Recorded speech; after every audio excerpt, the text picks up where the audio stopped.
मुंबईच्या नागपाडा परिसरामध्ये 5 सफाई कर्मचाऱ्यांचा मृत्यू झाल्याची बातमी आहे। पाण्याची टाकी साफ करताना श्वास गुदमरून या कर्मचाऱ्यांचा मृत्यू झालाय।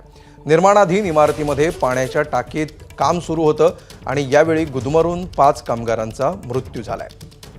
मुंबईच्या नागपाड्यामध्ये एका निर्माणाधीन इमारतीत म्हणजेच अंडर कन्स्ट्रक्शन इमारतीमध्ये ही घटना घडलेली आहे।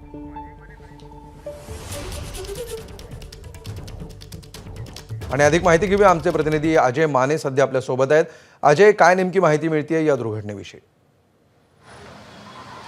मी सध्या घटनास्थळावर आहे। खरं तर ह्या ठिकाणी घटनास्थळावर जी संपूर्ण प्रकरण झालेलं आहे त्या ठिकाणी जाण्यासाठी आता काही विकासकांचीच माणसं इथं उभी असलेल्या आतमध्ये जाण्यास परवानगी दिली जात नाहीये। तर दुसरीकडे आपण जर पाहिलं तर कन्स्ट्रक्शनवाली ही इमारत आणि ह्याच इमारतीच्या पाण्याच्या टाकीत हे संपूर्ण काम सुरू होतं आणि त्याच वेळी 5 जणांचा जो आहे तो दुर्दैवी मृत्यू झाल्याची माहिती मिळालेली आहे। खरं तर अगदी भयावह वातावरण असताना आता ह्या ठिकाणी जर आपण पाहिलं तर गर्दीचं स्वरूप जे ते होताना पाहायला मिळतं। आतमध्ये जाण्यास मनाई केलेली आहे आणि त्यासोबतच या 5ही ज्यांचा मृत्यू झाला त्यांना ज्यावेळेस हे संपूर्ण प्रकरण घडलं त्यावेळेस या 5 मजदूरांना जे रुग्णालयात दाखल करण्यात आलं होतं। खरं तर इथून हाकेच्या अंतरावरच जे रुग्णालय आहे, पण आता महानगरपालिकेकडून जी माहिती मिळते त्या आधारे या 5ही जणांचा जागेवरच मृत्यू झाला। पण यात सगळ्यात विशेष बाब म्हणजे अमोल की ज्या वेळेस आपण कुठलीही पाण्याची टाकी या कुठलीही टाकी साफ करतो त्यावेळेस तिला प्रायोगिक तत्वावर म्हणजे 1 दिवस किंवा काही तास खोलून ठेवायचे असते। त्याच्या आतमधलं जे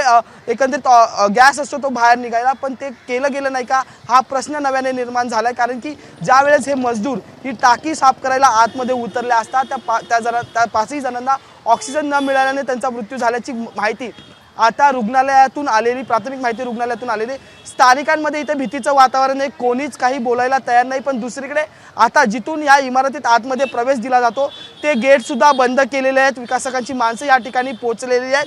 त्यासोबतच पोलीस प्रशासनाकडून आता या ठिकाणाचा जो इंजिनियर आहे त्याला घेऊन पोलीस स्थानकात घेऊन जाण्यात आलेलं आहे। आणि त्यासोबतच आता इथे जे ते कुठलीही परिस्थिती हातबल होऊ नये त्यामुळे अनेक जे खरं तर रमजानचा महिना त्यामुळे या संपूर्ण भागात गर्दी आपल्याला पाहायला मिळते आणि तशा प्रकारे स्टॉल सुद्धा लागण्याला सुरुवात केलेली आहे। पण हे स्टॉल नेमके कुणाकडून लावले जातात हा सुद्धा वेगळा मुद्दा आहे। त्यामुळे एकीकडे या संपूर्ण परिसरात भीतीचं वातावरण निर्माण असताना दुसरीकडे आता विकासकांच्या माणसाकडून हे वातावरण थांबवण्याचा प्रयत्न जो आहे तो वेळोवेळी करण्यात आलेला आहे। कुठलीही माहिती देण्यासाठी इथे मनाई करण्यात येत आहे। त्यासोबतच आता जर आपण पाहिलं तर हा संपूर्ण ग्रुप निर्माण ग्रुप त्यासोबत बॉम्बे बिल्डिंग कंपनी आणि कन्स्ट्रक्शन एरिया असे 3 विकासक एकत्र आहेत असं एकंदरीत प्राथमिक माहिती या बॅनरवरून आपल्याला पाहायला मिळते। तसेच काही लेबर जे ते अजूनही या इमारतीच्या आत असल्याची सुद्धा माहिती जी आहे ते समोर येते, तसं दृश्यांमध्ये मिळते। त्यामुळे आता नेमकं महानगरपालिका या संपूर्ण प्रकरणात काय ॲक्शन घेणार हे पाहणं महत्त्वाचं ठरणार आहे। अमोल, निश्चित धन्यवाद अजय या सविस्तर माहितीबद्दल।